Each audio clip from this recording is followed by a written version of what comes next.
Hi everybody, this is Craig Tanner for The Mindful Eye and the Daily Critique. Today's image was submitted by John, who's a beginning photographer from the UK.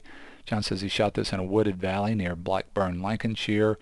He was drawn by the texture and color of the leaves and how that color contrasts with the color of the water of the stream, and he also said he loved the light in the background. John shot this with a Canon 30D, 10 to 22 zoom lens at 16 millimeters, so the effective focal length here is still pretty darn wide, somewhere in the mid-20s.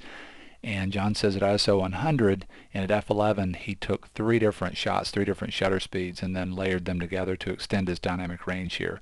Under questions and comments, John says, is there enough going on in the foreground to hold interest? Is the background too jumbled? And would black and white be a better choice? Lots of great questions. Boy, I love this image for the same reasons that John did. Mainly, I love this outrageous quality of light here. It looks like just a little bit of fog is hanging around, and it's backlit, and you're getting this beautiful feeling of not only light moving into the shot back here in terms of beams of light coming through the fog. You also get these really beautiful paths of light that are moving through the image on the carpeted leaves. That sort of accentuates the real powerful feeling of movement in the image, and also just the trees back here are doing the same thing. Quality of line is huge in this image. You know, John mentioned the color contrast between the warm winter leaves and the reflected blue in the water. That creates a real powerful feeling of movement of line, which helps to lead the eye all the way through the image in this vertical. Lots of things to really enjoy here. And this image is a really interesting image to look at in terms of something that we've been talking about quite a bit on the Daily Critique lately, which is the idea of elements of visual design, with one of them being the way that the average viewer of our photograph has been trained to look at printed media and how that starts to play in. Let's first look at John's questions. He says, is there enough going on in the foreground to hold interest?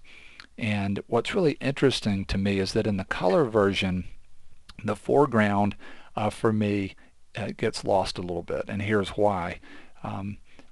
The viewer really likes to move from left to right, and the viewer has been trained not only to do that, but to end up down here in the bottom right hand corner. And what's interesting in this color version and in this orientation is that if I start in here somewhere, the photograph is asking me to move against the way I naturally want to move. It's asking me to go from right over to the left. It's also asking me to go from up to down. This is a pretty hard way for the viewer to move. The other thing that's happening is that if I come in here somewhere, this is such a strong line of color contrast and also value contrast.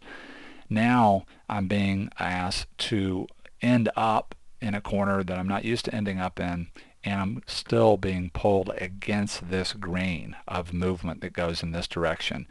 And that ends up making this sort of a challenged area of the picture for me as the viewer. What's really interesting, as John mentions black and white, if we look at black and white, very different feeling, because before I do this conversion, imagine the color contrast of the water and the leaves going away, and imagine how bright this area of the image is relative to this area. So this contrast is going to go away. This is going to start to become a lot more visually heavy, and now the movement is going to be from top left to bottom right, which is a way that the viewer likes to move. And now the foreground is going to be able to work with other things in the image, instead of being an area of the image that feels like it's just not quite working with or balancing out this real strong movement over here. Black and white, very, very different feeling in terms of movement.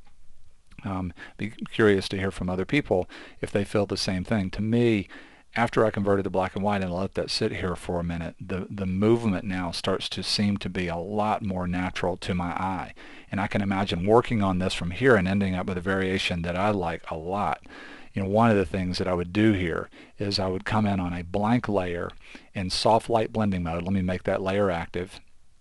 And when I turn it on, you'll see that it's soft light blending mode, and paint at a very low opacity with the brush on white and accentuate the beams of light back there in the background. They're already there, so pretty easy to come in and just use that technique of creating more of a lighting effect. And then I could see just playing around with value and continue to sort of shape the way I want the viewer's eye to move in the image.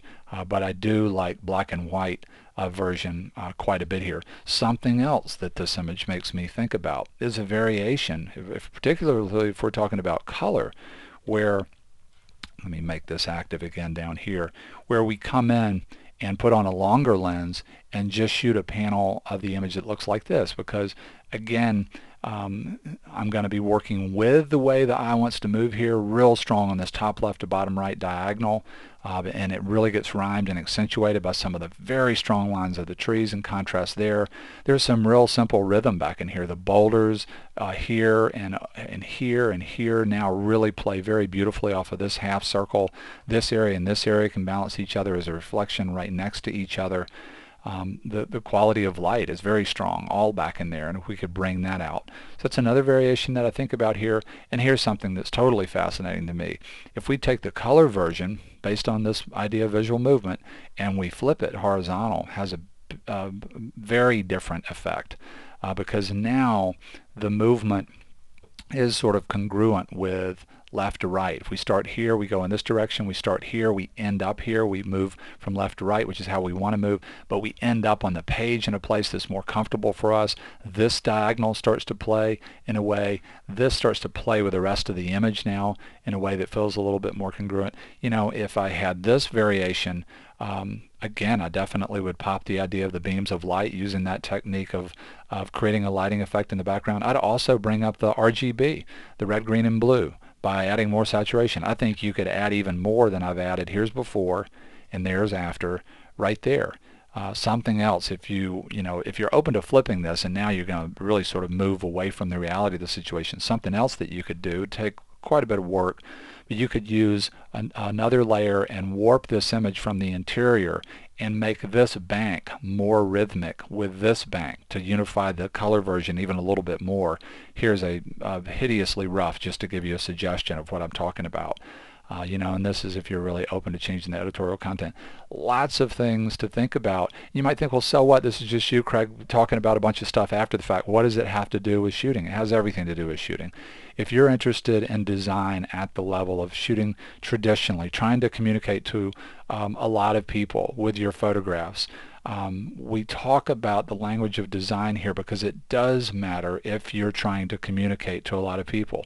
You can be the kind of artist that says to hell with all that, and you're going to, just do it your way, and you're going to have enough whatever, enough courage, enough ability to market your work to just say whatever you want to say, and everything else and everyone else be damned.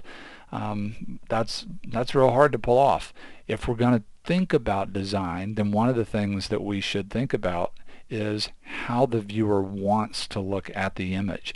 And so while we were there, we could start to say, how is the viewer's eye going to move in this image? And maybe because of that, maybe I do want to think about seeing this image in monochrome. And if I'm going to plan on printing this in monochrome, then maybe I want to move the camera a little bit while I'm here. Maybe I want to shoot some other variations, so on and so forth. Love to hear your feedback about the critique today. Stunning, stunning landscape shot from John. John says he's a beginning photographer. I wish I took pictures like this when I was a beginning photographer. Big thank you to John for sharing this image with us on the Mindful Eyes Daily Critique.